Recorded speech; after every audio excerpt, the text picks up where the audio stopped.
Hello, everyone. Hi, this is Kathy at Northstar Prepsteader, live to you Monday night, October 7th, 2019. I just welcome you here. Thank you so much for coming to my live show. I really appreciate it. So, all right, we've got somebody on here. You know, for those of you who are just starting out with this kind of thing, there's always a delay from when people actually get on to when I see the chat. Built on the Rock Homestead, hello, you are first one up. Welcome. JNC's Oregon Homestead, hello, how are you doing? Do I have you on my list? I don't.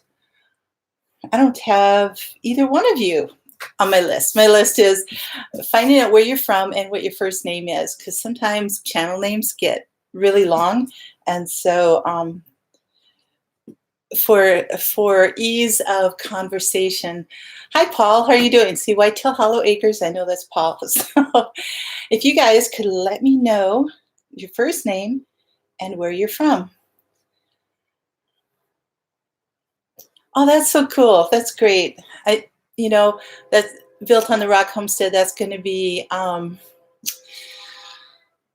becoming, I think, more and more needed and common as the days get shorter and everything. So, yeah, it's kind of there. So some of us try to get things done before it gets dark.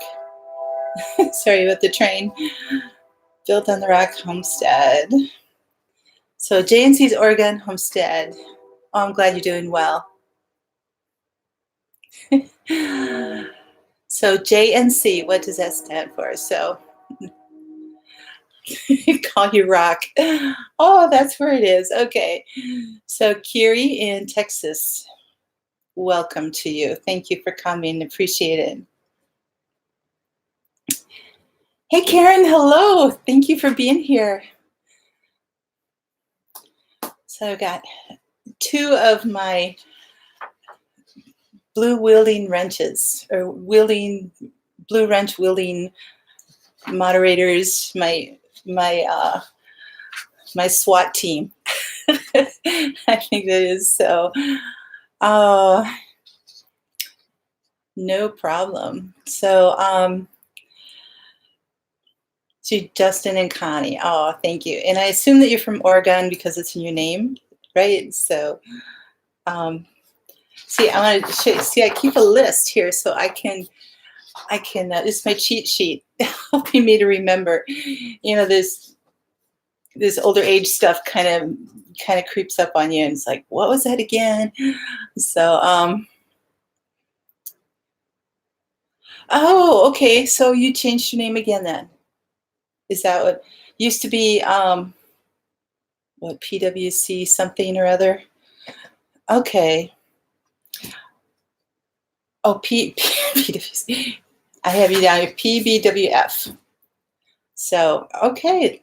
So J is for, where are you again here? Justin. Okay. And Justin. So now you are.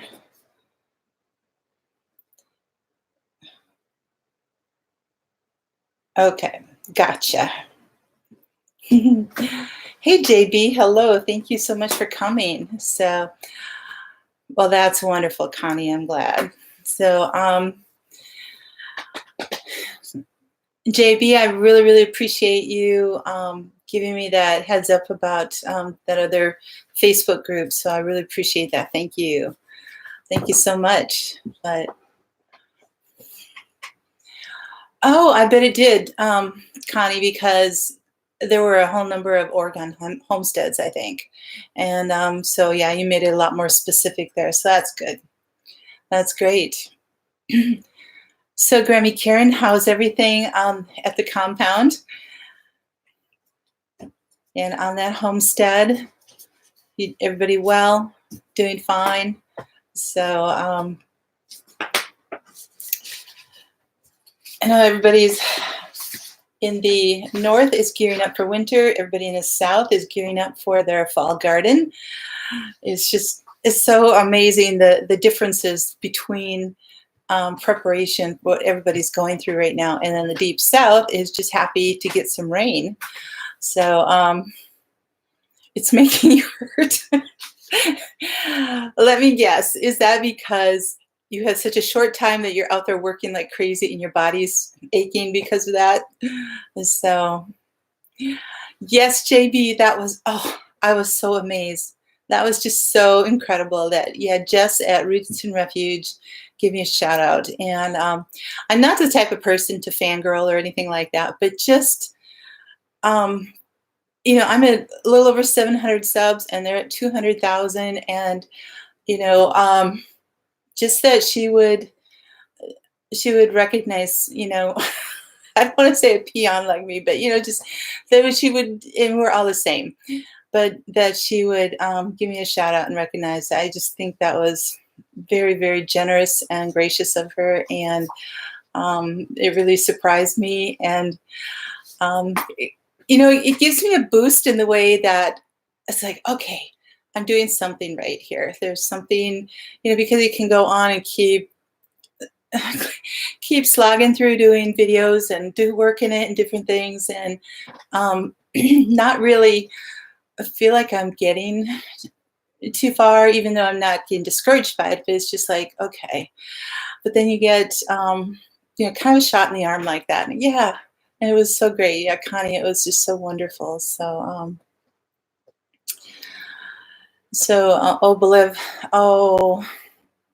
Connie, I'm sorry about that. Yeah, that would be so.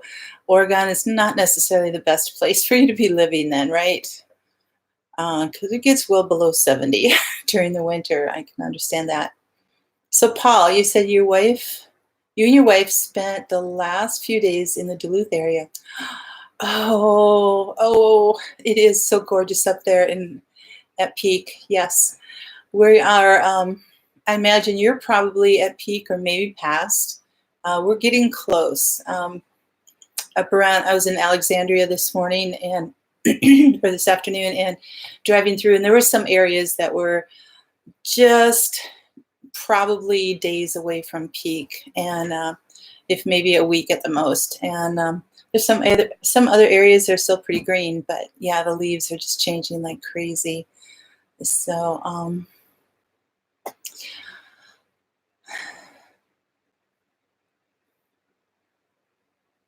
oh, Karen, okay, good. Yes, Virginia. Oh my goodness, that's this weekend already. So when are they leaving? And the HOA is what, Friday and Saturday? Is it 2 days there? Because I'm not going, I haven't really been paying attention to exactly what it's happening, but I do want to get on and catch some of the live stuff, the live stream that goes on there. So Sakira, you complained about someone's channel name and she changed it. Oh, okay.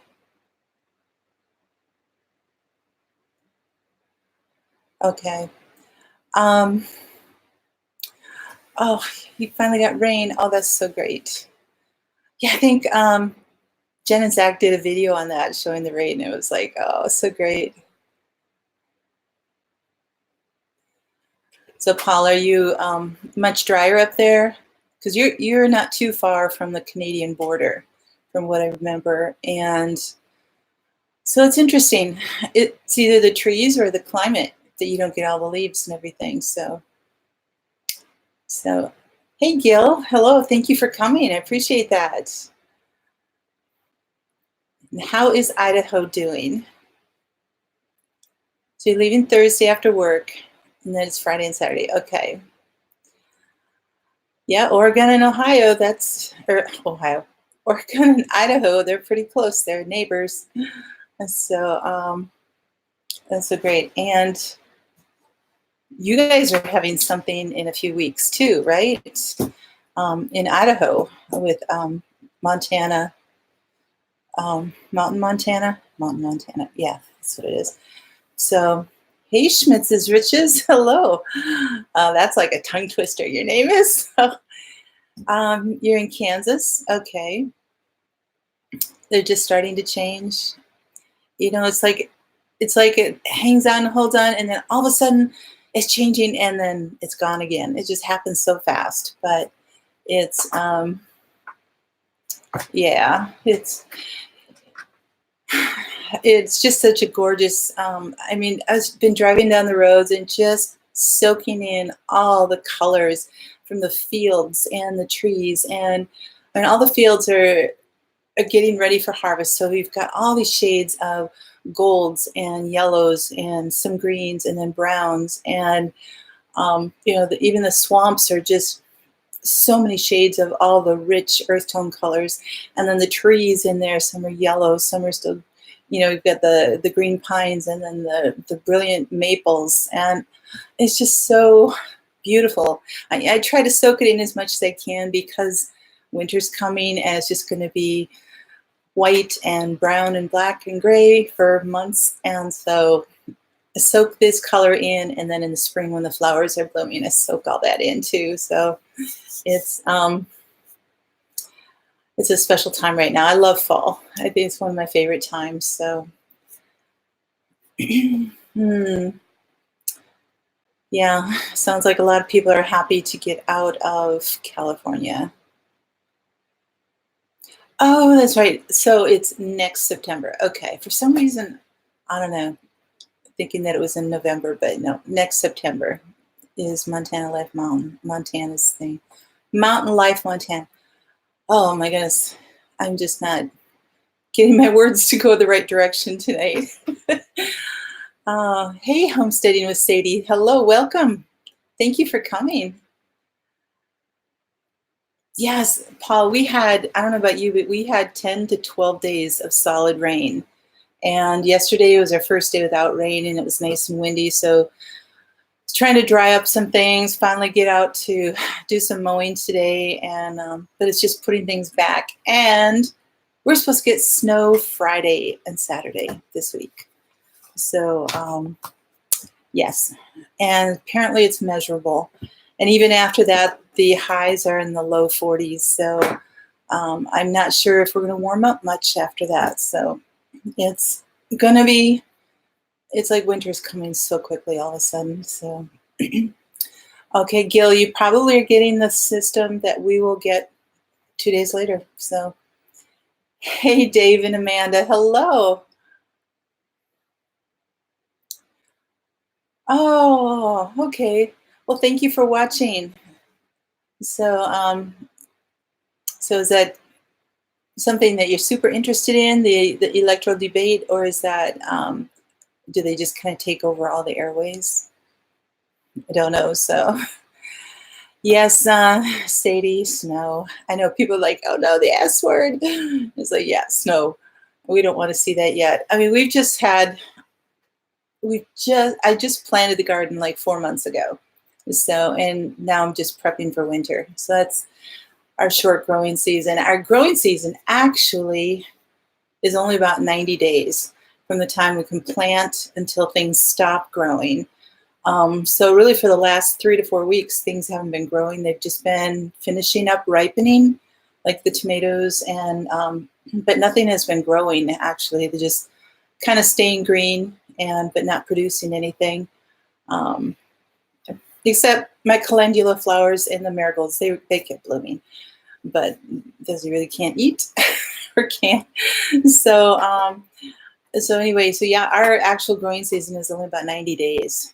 And so I know a lot of people have been asking all summer, and I've never really paid really close attention to it before. So I did this year, and yeah, that's kind of what it is. So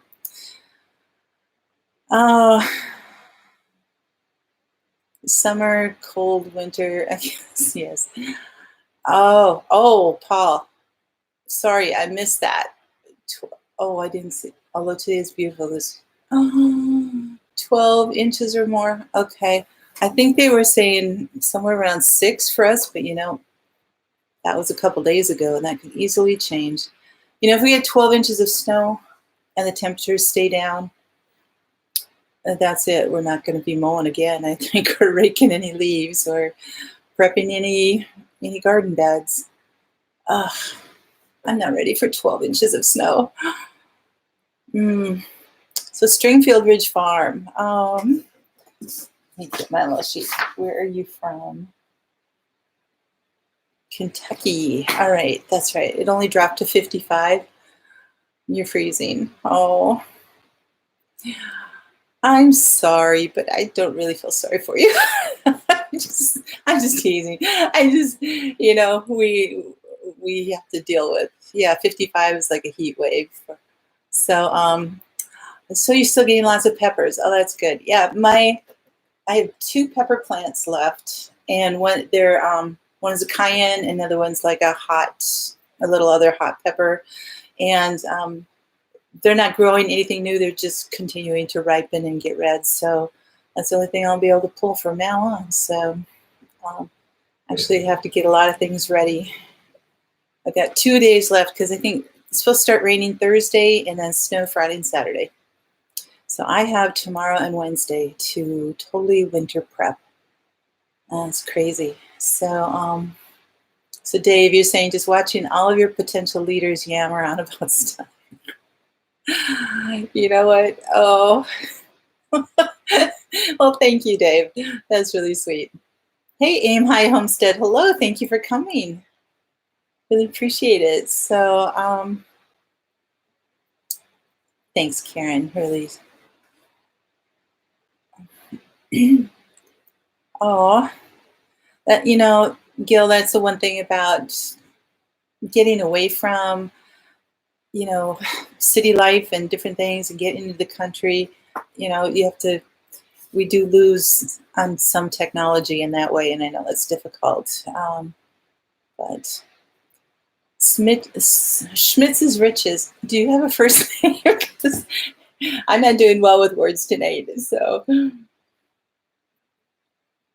Schmitz's Riches. 200 different kinds of peppers. You know what? I don't even realize they had that many kinds of peppers. You must have like 2 acres of peppers or something. Yeah, if you say peppers are everywhere. Hello, Pomona Ponderosa. Hello, thank you for coming.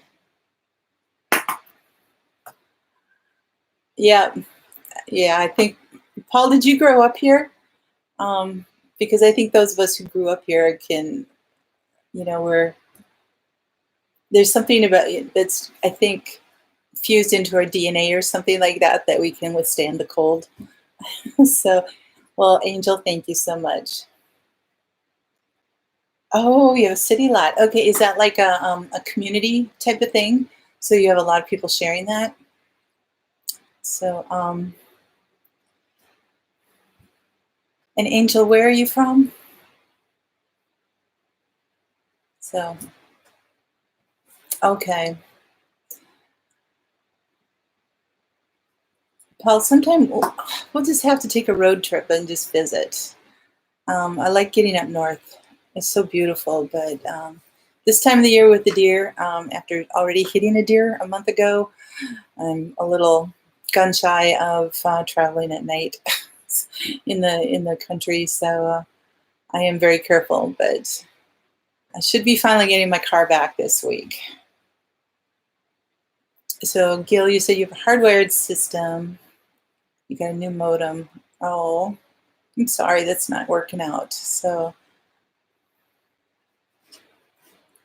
well, Angel, it sounds like you're really making it work, and that's great.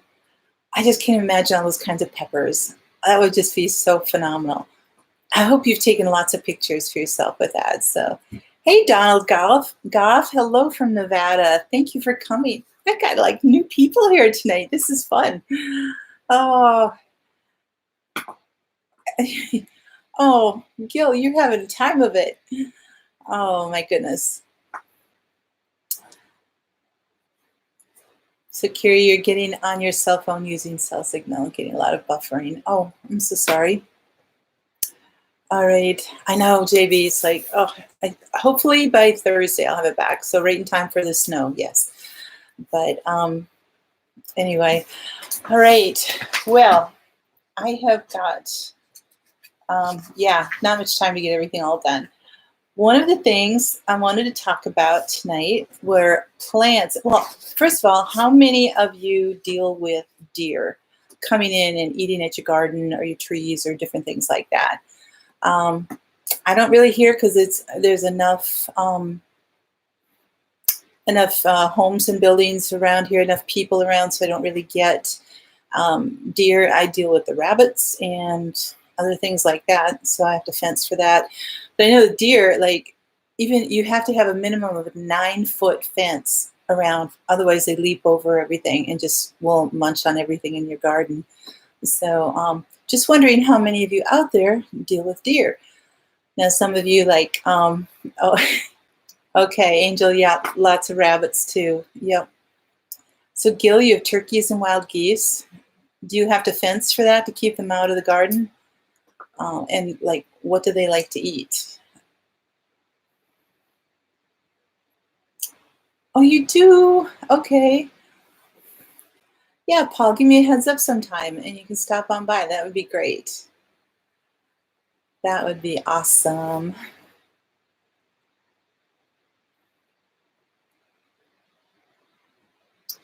Oh, well, Carrie, thank you so much for coming. I'm sorry the buffering is so bad for you. I've got good weather right here, so I don't know what's actually happening, but goodbye. Thank you for coming.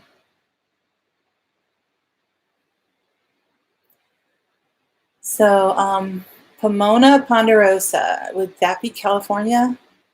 Pomona, California. So, you can have raised beds in a dog run to keep out the rabbits and deer. Oh, that's a good idea. So, JB, yeah, oh, possum, raccoons, and you've had a coyote, a coy dog? Is that a coyote dog combo in the yard? Okay.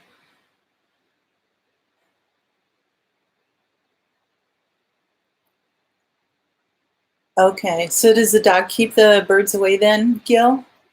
So, oh, I bet all the brand new little things there. So, self-wicking tubs in a greenhouse. Okay. Oh, you're in Missouri. Well, thank you so much for coming. I really appreciate it. I'm gonna put you down here. So, Pomona ponderosa. What is your first name? Ponderosa from Missouri. You know, pretty soon. Well, who knows? Maybe someday I'll not even be able to even remember people's names here. I'll have like 8 pages of names and stuff here. I don't know. So 5-gallon buckets has made it a lot easier to grow a lot. Okay. The grass thing, there's some maintenance to that, isn't there? Okay, JB, thanks. Thank you, Diana. I really appreciate it.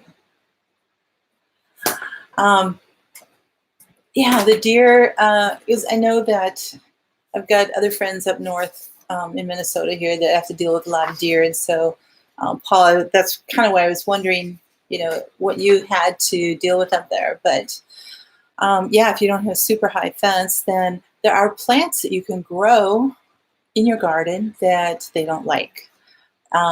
Really, anything that is very fragrant. It says.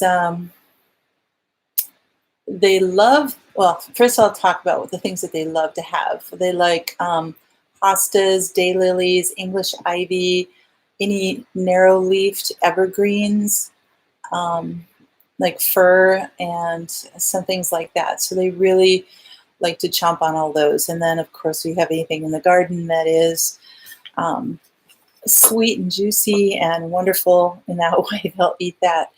But what you can do is plant other things either in as around the perimeter of your garden, or around the outside, or in the beds with it or something. If they get into that can deter them.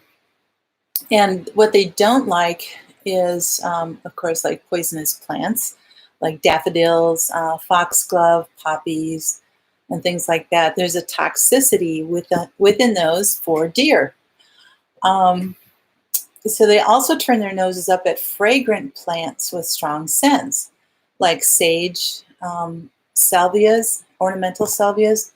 I'm not sure what a salvia is. I don't grow that, so I don't know what that is. And lavender, peonies, irises, things like that. And it says that they're stinky to deer. They don't like those. They also don't want prickly things. So anything like borage has very prickly stems and leaves and things like that. So they don't eat that. Plus, it's a fragrant one too, but that's kind of double thingy, prickly and fragrant. So so do I have the Stive tribe here? So I already forgot. I'm sorry. So I'm terrible. Diana. So you relocated the raccoons to the national forest. Armadillos. Oh my goodness. Okay. Oh wow. Yeah, that would. You have enough predators there. That's definitely, absolutely. So Paul, you have a lot of crops around you. They loved your pumpkins. Oh. Well, see, now you feed the deer all winter and they're going to keep coming back because they know they've got a good thing going on, right? Oh, so some of the other plants that you can grow in your garden, I mean, there's like a big long list, but I'm just picking out like some of the most common ones that you'd kind of know. Onions will keep the deer away. Horseradish, ginger, asparagus. They don't like asparagus. There's a lot of people who don't like asparagus either, but anyway, borage. I tend to say the French word kind of. Dave, you got to help me out on that one. Roses, cactus, obviously, marigolds. Not much likes marigolds. Bachelor buttons, larkspur, lily of the valley, foxglove, bleeding heart. So there's some like pretty flowers you can put in there too. It doesn't have to be just veggies. The purple coneflower, which is also echinacea, but there are bugs that loved my echinacea this year, so they ate it all down. Blue fescue. Let me see, baby's breath, hyssop, holly, irises, lavender, I said before, lemon balm, mint, bee balm, daffodils, catmint, basil, ferns, peonies, poppies, Russian sage, rosemary, lamb's ear, lilacs, thyme, yucca, and zinnias. So, and there's a few others in between there. So those are some things that you can grow to deter them. And you know what? If some of these are like really stinky, like onions and, you know, some of the others, it would probably keep other pests away too. So you wouldn't have to, you know, kind of do double, triple duty with that, which would be kind of nice. So,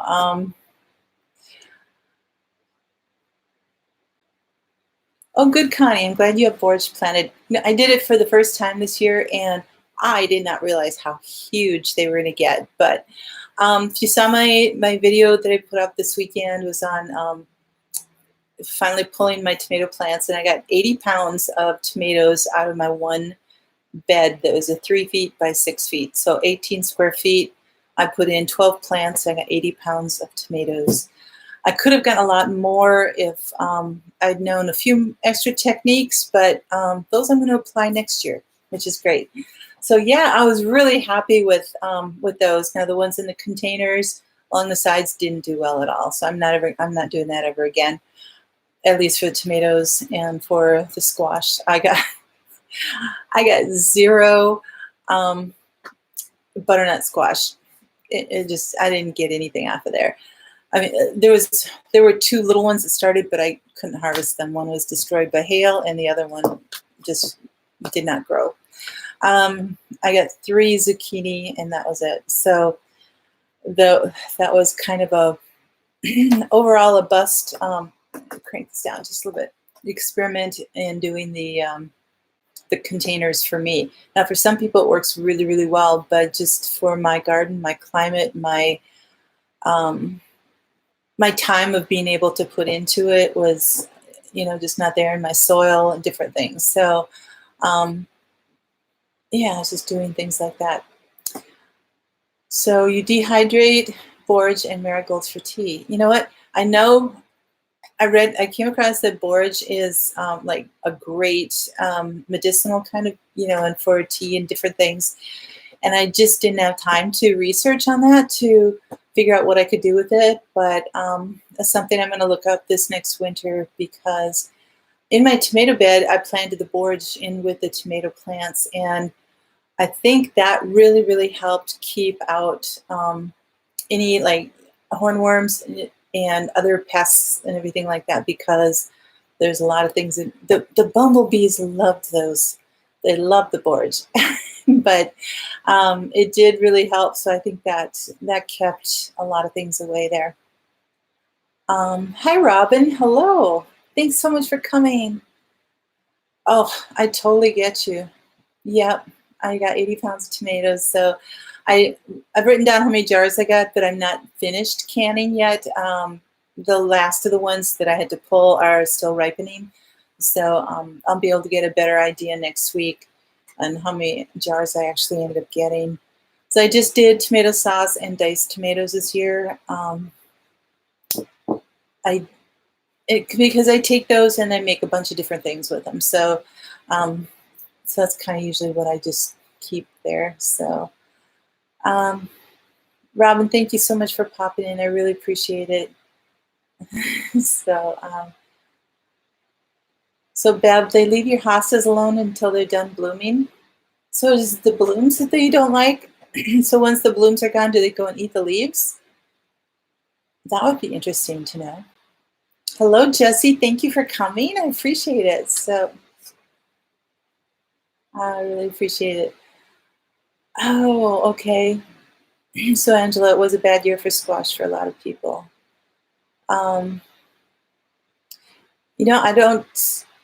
I've not grown squash here before. So I've just kind of stuck with the other things, year after year that I would use and put up. But I really wanted to put up a lot of butternut squash this year. And so I don't know that we get squash bugs as much here. I didn't see anything this year, so I'm not sure. Some of you other from Minnesota, if you want to help me out on that, Paul or Bev, or I don't know if anybody else is here from Minnesota. Do we get squash bugs?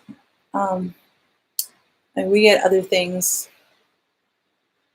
So, Connie, your pumpkin and zucchini did really good. Okay. See, it just depended on our climate, on our rain, our heat, our soil. Everything changes, and I think that's what it's the beauty of what we need each other for, because, like you said, your squash did great, and everybody else didn't get any. So,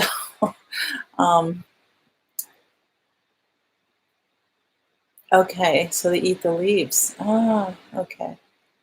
So, Paul, you never heard of squash bugs? Yeah, from, I would say, mid-country, Missouri, Kentucky, all the way south. They deal with the squash bugs insanely. I mean, it just wipes out their entire crops. So, hey, Thrifty VG, hello. How are you doing? So, somebody had asked me if that whole list that I was showing is supposed to repel deer, and that's what they say. That it said. They said there's really no completely deer-proof plants, but these are the ones that deer rarely or seldom severely damage. So, so those can keep them away. But hey, Pete's Little Homestead, hello, thank you for coming. So now that I've got Thrifty VG and Grammy Karen here, I have mail call, my very first ones. You guys are just like so sweet. So I've been saving them. I'm gonna open them here. So I have a blue one from Rhode Island. And we know who that is. Right, right there for Thrifty VG. So Thank you guys so much. It was so fun to go to my mailbox and see these. It's so, oh, so from Thrifty VG. And she sent me little packs of seeds. Said, Kathy with love seeds. Hope you have a good time with them. And hope they'll come up for you. I have black-eyed Susies and some yucca. And you know what? The yucca was on the deer list. So thank you so much. I'm going to have to read up on these and how to plant them. And oh, thank you, Thrifty VG. That's very sweet of you. I really appreciate it. So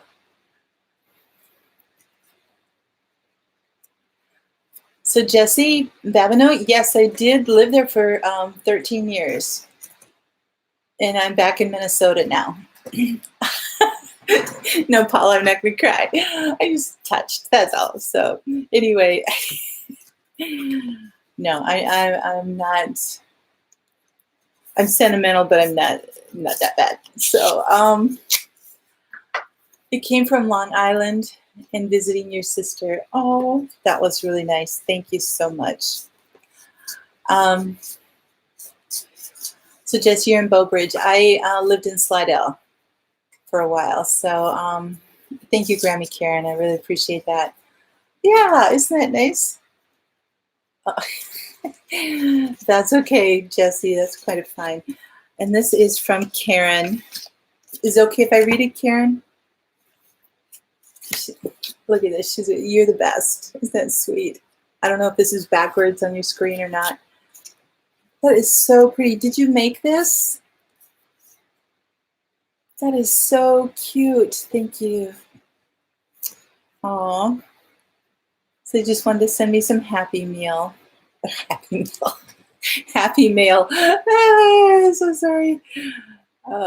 It was a long weekend, guys. My brain is just shot here. So she says that she enjoys my channel and my way of chatting with others. And then, thank you so much. Oh, hugs to you too, Karen. That's so sweet. Thank you. Do you want me to read it word for word or not? Because it's just so cute.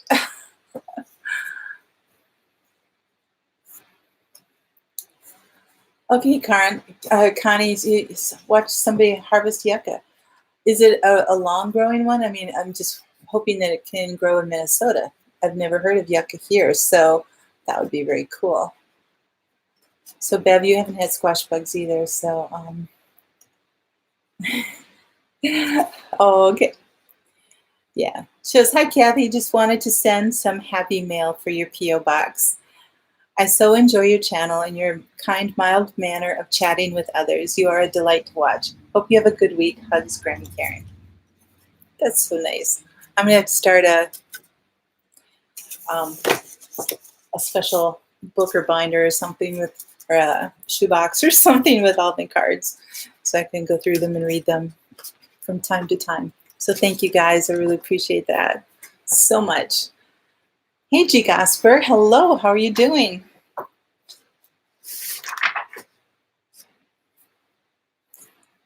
So, yeah, so it was a sweet card. Absolutely.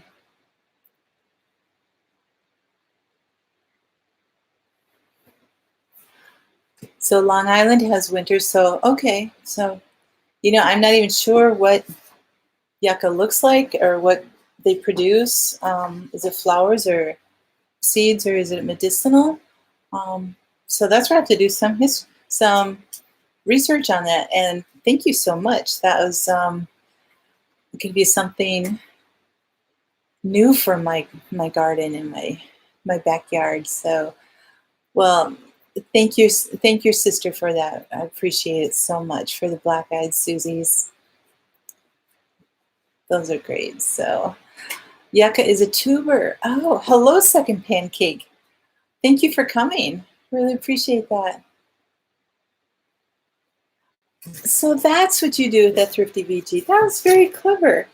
So, so yes, so she had this card, and it's a blank one that people can write in, but she inserted a piece of paper with her note on this, so this can be used forward, and I can continue to recycle it. Very smart. Thank you so much. Oh, you guys, that was so good. Okay.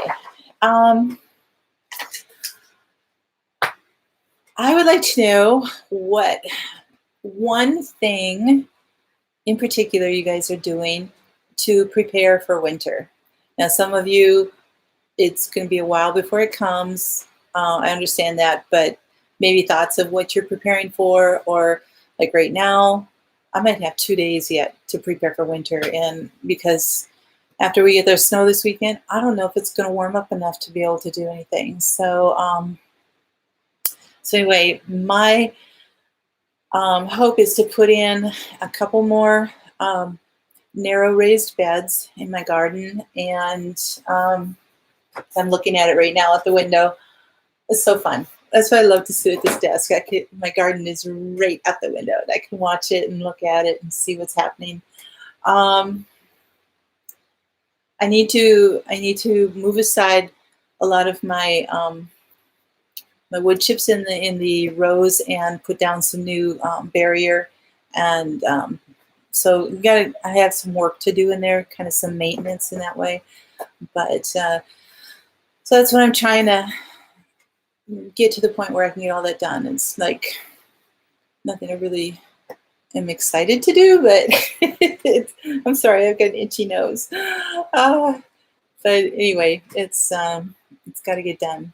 So yeah, because there's some things that we just can't say, well, I'll just do it next spring, because spring comes and it's like we've got 2 weeks to get everything done, and it just explodes because we're cleaning up from winter and things are growing, and I mean, it's just insane in the spring. So the more I can get done in the fall, the better off my spring is. So you're starting building the Stivers greenhouse tomorrow? Oh, that's so great. So are you you going over there to help them with that? So that's so cool. That'll be really, really fun. Yes, Thrifty VG, it is a great idea. So you're trying planting carrots and beets and cabbages. So that's something new for you then, Connie. Okay. So do you still have time right now to plant them, and that they would be done before winter comes for where you are in Oregon? Paul, I love that. You prepaid 750 gallons of LP. That's your prep. Yeah, I do get a gas contract every year because I've got LP also, and so we can pay. It's like like $1 down per. No, it's not $1. 10 cents. 10 cents on the gallon. So it's like I contracted for 1,000 gallons, and so I can pay $100 down, and then they take that off as they fill it. But we're locked into that price, which is kind of nice, because in the winter, especially come February, March, the price can just skyrocket, and that's when we start running out of things. So, hey, Food Forest Permaculture, hello, thank you so much. In the Hive in the Homestead, good evening to you.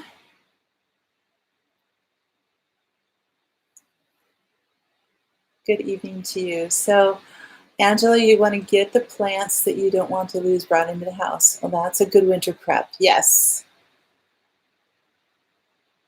Oh, you're copying their. Oh, that's what you did. So you're building your own greenhouse that's similar to theirs. Got it. I thought you were going over to their house and just going to help them build a new one or something. So, okay. So Jesse, you butchered all of your animals, and you won't have any on the homestead over winter. You plan to mulch heavily in the garden, and that's about it, other than regular bee yard maintenance. Okay. You know what? That's a lot of work. Yep.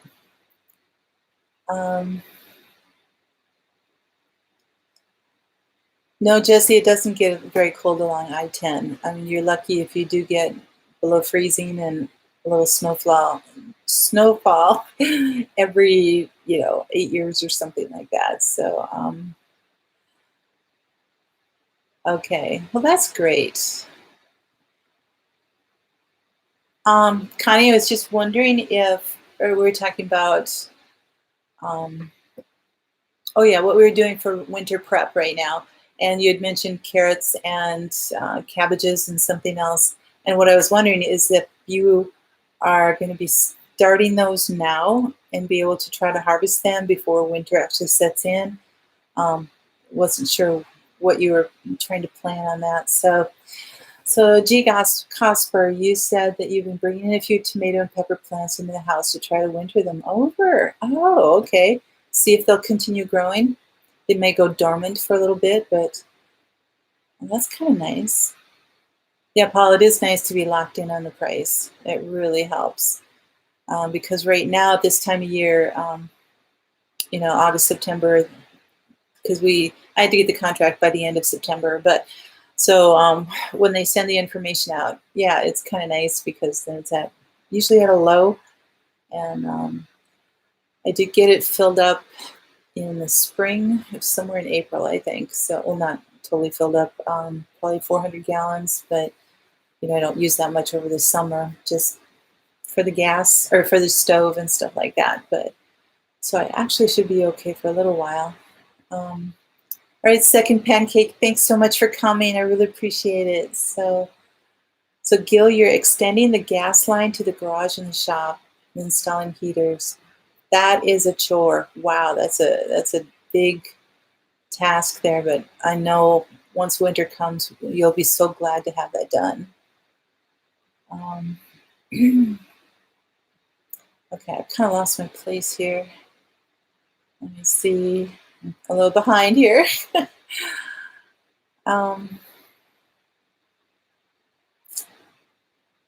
So let me see. Angela said you have a big indoor growing setup. Ooh, nice. You have to get that put back up. Yeah.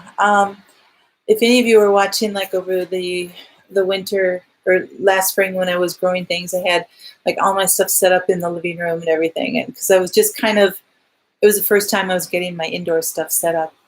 And I think I'm going to change it to a good part of my den here that I'm not even using.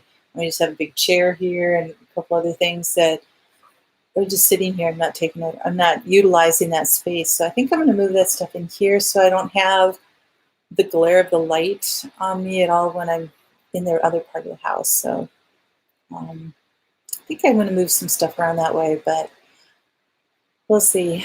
I've got a lot of things going on here. So Jesse, you save snowballs from each snow because they're so rare. That's so cute. Yep. Pete, you pulled all your tomatoes out and you tilled the ground up last month. Now you've got 50 tomato plants, about 12 inches tall. Oh my goodness. So they're still growing then.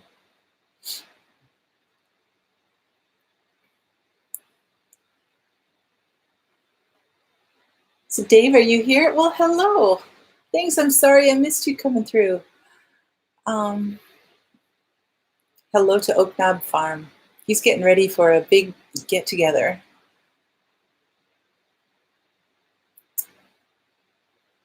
So hello TNS Dogs and Dragonflies Farm. And I actually have your now here. So Shelly, hello from California.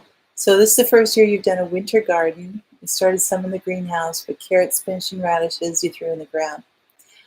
Well, I don't remember if you were, you said you're in Northern California. So do you get below freezing where you're at? So if not, you should be fine with all that stuff. I mean, obviously some things in the greenhouse that you might need or something, but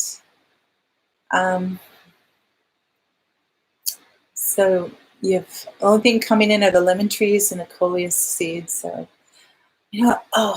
I would love to have like a lemon tree and an orange tree, the little miniature things in my house.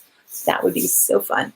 But I just don't know how to do that because our winters we have such short days. We can usually about, in the dead of winter, 8 to 8.5 hours of daylight, and that's it.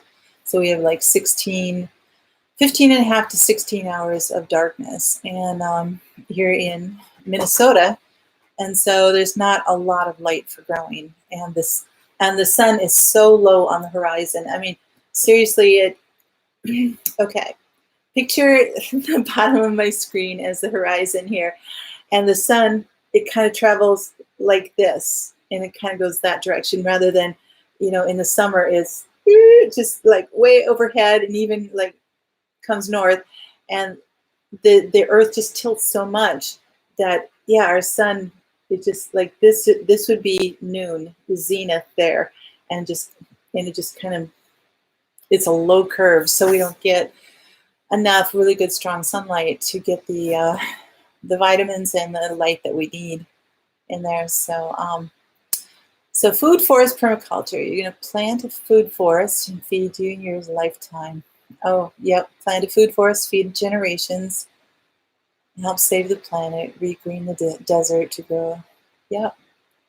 You know what, we've got, I heard recently that we have about 18 million people that have started growing gardens now, which is pretty close to what we were during World War II. So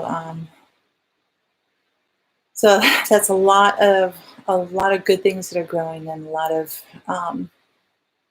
reutilizing the ground and growing our food. So I think that's great.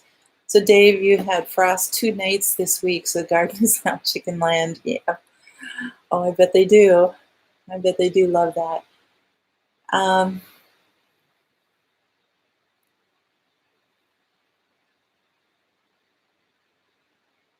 So Meyer lemons can grow near my veggie starts. You know what? I've been wondering that. So I just might try that this year. We'll have to see. So your solar reflects that also. Oh, you have solar power then, Paul. So it's neat. Yeah, you probably have to have them standing almost straight up in order to catch that. We have so many solar fields around here. It's just amazing. I mean, we have a lot of small towns. We were from like, 200 or 300 people to 600 people or whatever. And every town has this huge solar field. It's just incredible how it is growing like crazy. So not just people having individual solar power panels on their houses or anything, but these huge solar fields, and I don't know if they're like co-ops that have gotten together and a number of people have purchased all this and installed it or what, but there's a lot. So, oh, okay. Yep, doing some research. Good. Yeah, winter, it does get dark at 5 p.m., not light until 7. Okay. Yeah, we'll start in December. We'll be getting dark at, dark at 4:15. And it doesn't get light until probably about 8:15 or 8:30 in the morning. So, yeah, it's already, the sun's already set here. We're getting dark. Well, yeah, it's almost 7 o'clock here, Central Time. Man, I'm running out of time here. So let me see if I got everything that I wanted to talk about on my list. Oh, there's just this really cool website. I like to follow the weather. And I know a lot of you guys are homesteading and everything. It's important to you too, for following it for storms, for rain, for frost, and all that kind of stuff going on. It's called Ventusky. So it's like VENT, like event, and then a U, and then like sky, SKY.com. And I think it's just so cool to watch. I mean, you can see it on a global scale, and you can see like when the storms are forming, like into hurricanes or cyclones and things like that in the water. You can see when the snow covers. It gives you wind speed, it gives you temperature, it gives you radar, it gives you waves, wave height too. So those of you along the coast, if you need to check, it's like, okay, is it going to be safe to go out fishing or something? And it's like, no, we've got 15-foot waves out there. Probably not. Different things like that. It's just like so cool. So if you guys check that out, and I think it's just really, really important for all of us to learn how to track our own weather. And so seeing that, and I mean, you get the jet streams, you get the airflow, you get the the ocean flow, you get all this stuff. I think for us to be able to, especially as homesteaders, to be able to look at the signs of the weather, just watching the cloud patterns, watching the winds. It's like, is this a strong south wind? If it is, generally going to be ushering in a cool front. Learning all of these things, and so if you can be tracking it on a really good, like this one website, on this radar, and seeing what's happening, and then watching the signs around you, I think that's going to be very, very helpful for everybody. So we don't rely on the weathermen at the news, because so many times they'll be saying one thing, and I'm tracking the weather and looking at the radar and stuff, and I'm going, I don't think that's going to happen, or even on our phones, we say, oh, we're supposed to get some light snow Friday, Saturday, and it's like we end up getting 15 inches or something. It's like, okay, if you're watching the radar, you're watching what's happening, the air pressure, the barometer, the winds, all this kind of stuff. And I think that's a really helpful thing for us to do. So anyway, that's my little my little 2-bit there. So I don't know what you guys think about that. So thank you, Donald. I really appreciate that. Hey, Mary, how are you? And I don't know if it's Mary or Mari. I'm sorry. That's okay. You can spell my name whatever way you want. So hello, Alicia. Thank you so much for coming. You know what? I heard about that. I had another Canadian on here tonight, and they were watching all this stuff. So, just so many things coming. So, oh, are you kidding me, Paul? Oh, 2 feet of snow. That is not going to melt before. Oh my gosh. It's Mari. Okay. Thank you, Mari, for letting me know. I appreciate that. Oh, I am so not ready for that. No, it's not funny. Oh my goodness. So you got a heated debate going on over there. Okay. Well, hello, Aim High Homestead. I'm sorry I didn't get to say hi to you before, but thanks for coming. Thank you. Appreciate it so much. And we've got about 1 minute left here or so before we've got some other great channels coming on live. Stivers are on next. There's, I know Sutton's Days are on right now, I believe. Big Family Homestead's coming on next. And so I love it when you guys can support other channels too. And I don't want to go over those or anything like that. So I want to give you a chance to enjoy their time, because I've had you for this wonderful hour, and I really, really appreciate it. So thank you. I'm so glad that you were all able to be here, and we will see you guys next week. Hopefully I'm not going to be snowed in, so we'll give you a really good update next Monday. So you guys take care. God bless. Love you all. Thanks so much for being here. Bye-bye.